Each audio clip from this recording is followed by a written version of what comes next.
तो इस वीडियो में हम बात करने वाले हैं मार्केट के 360 डिग्री एनालिसिस के बारे में।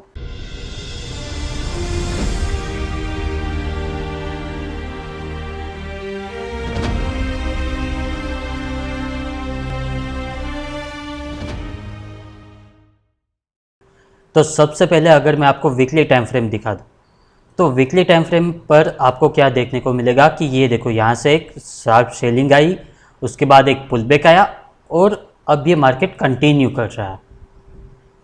तो और एक बात, अगर हम वीकली टाइम फ्रेम को देखें तो इसे हम एक बियरिश लेग एंड पोल भी मान सकते हैं कि यहाँ से एक फॉल आ गया,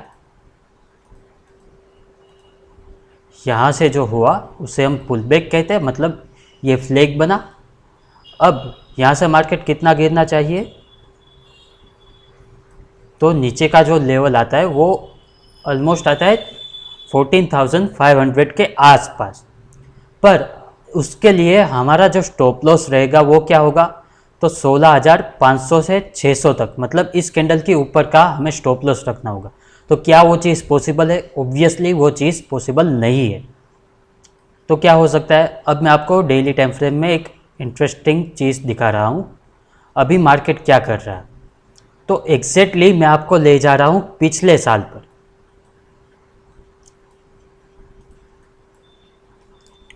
ओके, तो ये रहा पिछला साल।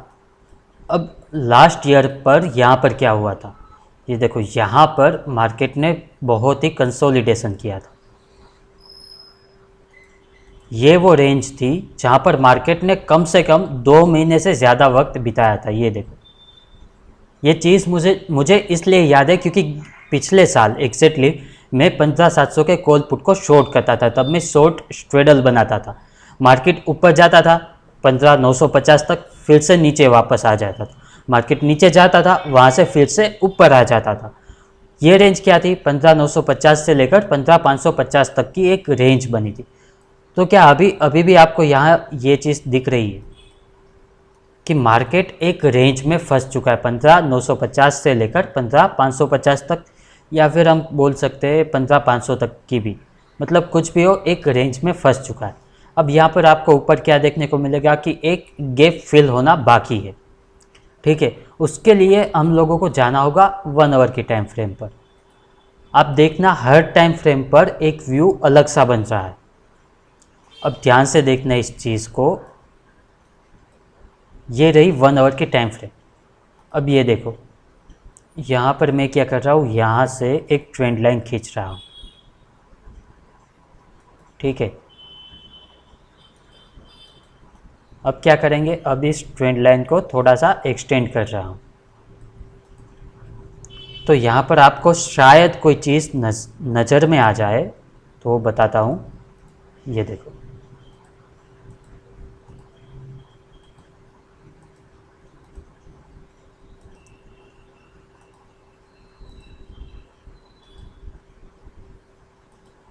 अब यहाँ पर आपको शायद कोई पैटर्न बनती नज़र आ रही होगी। ठीक है, इसी पैटर्न को क्या बोलते हैं, इन्वर्टेड हेड एंड शोल्डर। अब जब मार्केट नीचे गिरा था तब भी इन्वर्टेड हेड एंड शोल्डर का स्टॉप लॉस हिट नहीं हुआ। मतलब ये जो ट्रेंड लाइन थी एग्जैक्टली वहाँ पर आकर ही मार्केट ने सपोर्ट ले लिया और यहाँ से ही फिर से मार्केट एक रिवर्सल दे दिया। अब इस इन्वर्टेड हेड एंड शोल्डर का अगर हम टारगेट देखें तो वो टारगेट भी क्या आ रहा है,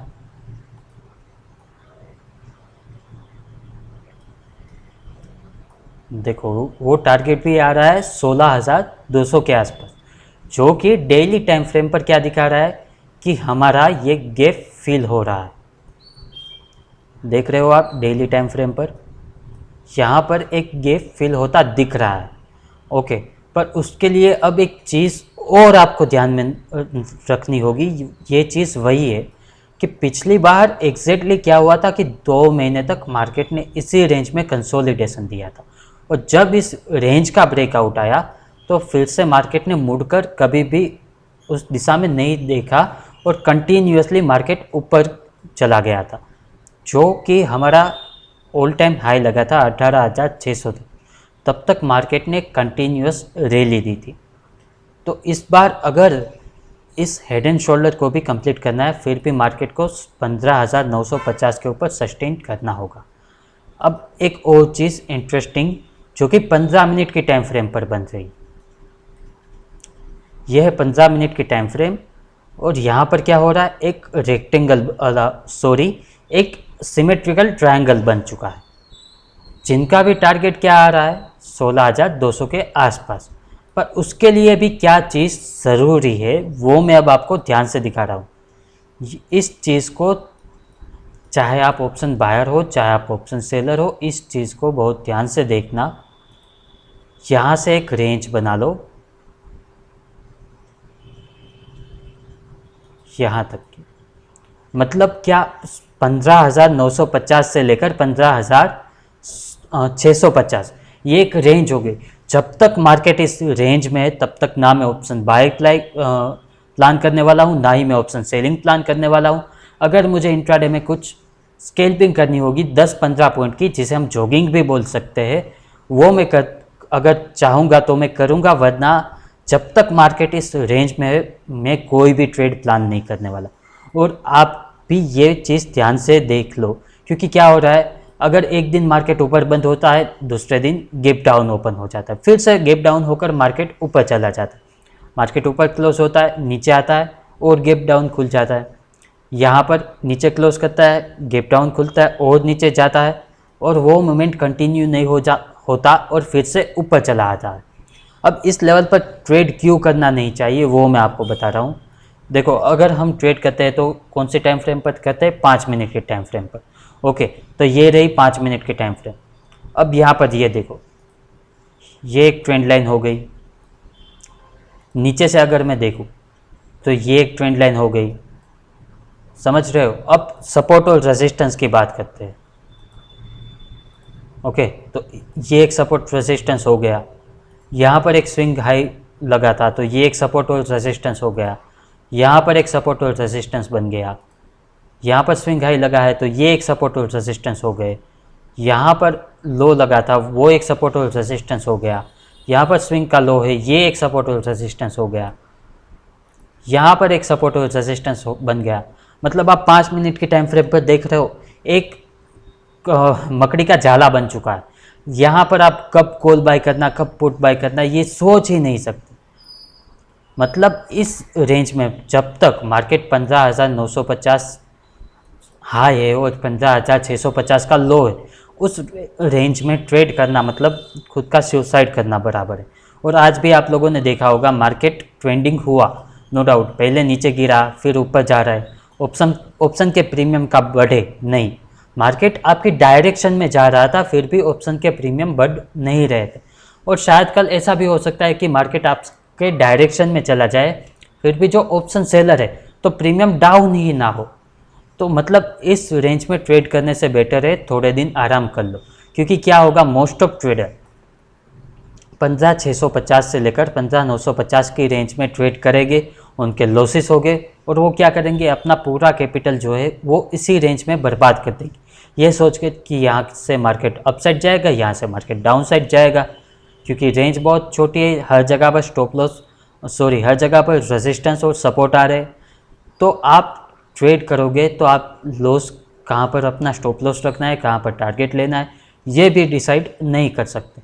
दूसरी और एक चीज़, इस जगह पर कोई भी और पैटर्न भी नहीं बन रही जो हमें कोई एक डायरेक्शन दे, तो बेटर है कि इस जगह पर जितना हो सके उतना कम ट्रेड करें, अपने कैपिटल को बचाए। क्योंकि जिस दिन ब्रेकआउट आएगा, या तो ऊपर की साइड आइदर डाउन साइड, जिस दिन भी ब्रेकआउट या ब्रेकडाउन आएगा उस दिन एक बड़ी मूवमेंट मिलने वाली, जैसा कि हमने इस 1 डे की टाइम फ्रेम में यहाँ पर देखा कि जब ब्रेकआउट आया तो मार्केट रुका भी नहीं और कंटिन्यूसली देखो तो 16,677 मतलब 800 से 1000 पॉइंट की डायरेक्शनल मूव दी थी। तो हम क्यों फालतू की इस छोटे सी रेंज में ट्रेड करें, उससे बेहतर है जिस साइड ब्रेकआउट आएगा उस साइड हम लोग ट्रेड करेंगे, और वो ट्रेड वो होगा जो आपका ट्रेड कैपिटल को डबल कर सकता है। तो ये टाइम है अपने कैपिटल को सेव करने का, तो जितना हो सके उतना इस रेंज में ट्रेडिंग कम कर दो, क्योंकि मार्केट का प्रॉपरली डायरेक्शन नहीं मालूम हो रहा। अगर 15,950 के ऊपर ब्रेक होता है तो 16,200 तक भी जा सकता है, और समझो कि वहाँ से कंटिन्यू कर गया, जो कि हमने वीकली टाइम फ्रेम में देखा। तो वीकली टाइम फ्रेम पर हमने क्या देखा कि यहाँ तक 16,200 तक मार्केट अगर जाता है तो सिर्फ गैप फिल होगा, पर अगर इससे ऊपर सस्टेन करने लगा तो हो सकता है ये जो आपका फ्लैग एंड पोल है वो भी फेल हो जाए। तो मार्केट की अभी इस वक्त कोई भी क्लियर डायरेक्शन नहीं है। तो जब तक क्लियर डायरेक्शन नहीं मिलती, हाँ अगर आपको इंट्राडे में स्कैल्पिंग आ रही है, जॉगिंग करना, 10-15 पॉइंट लेकर निकल जाना, तो वो ठीक है, वो आप कर सकते हो। पर अभी कोई भी डायरेक्शनल ट्रेड हम प्लान नहीं कर सकते, क्योंकि पिछले ही दिन क्या हुआ, फ्राइडे को मार्केट गिरा, 200 पॉइंट गिर गया। अगर मार्केट को गिरना होता तो यहाँ से ये फ्लैग एंड पोल बनता और फिर से मार्केट को डाउन साइड कंटिन्यू करना चाहिए था। उसके बदले मार्केट ने क्या किया, इतना 200 पॉइंट गिर गया, फिर से ऊपर जाने लगा और एक नए स्विंग हाई बनाने लगा। तो बेटर है, जब तक आपको एक डायरेक्शन क्लियर नहीं होती तब तक अपने कैपिटल को सेव करो और ट्रेड को मत प्लान करो। जब ब्रेकआउट आएगा इधर साइड, उस साइड आपको बड़ी मूवमेंट मिलने वाली है और वो शार्प मिलने वाली है। चाहे आप ऑप्शन बायर हो, चाहे आप ऑप्शन सेलर हो, आपको एक अच्छा खासा अमाउंट मिलने वाला है जो आपके कैपिटल को भी डबल कर सकता है। तो फालतू के इस ट्रेड में ना पड़ो और कुछ दिन इंतज़ार कर लो। जब एक डायरेक्शन क्लियर हो जाएगी तब हम बड़ा ट्रेड प्लान कर लेंगे।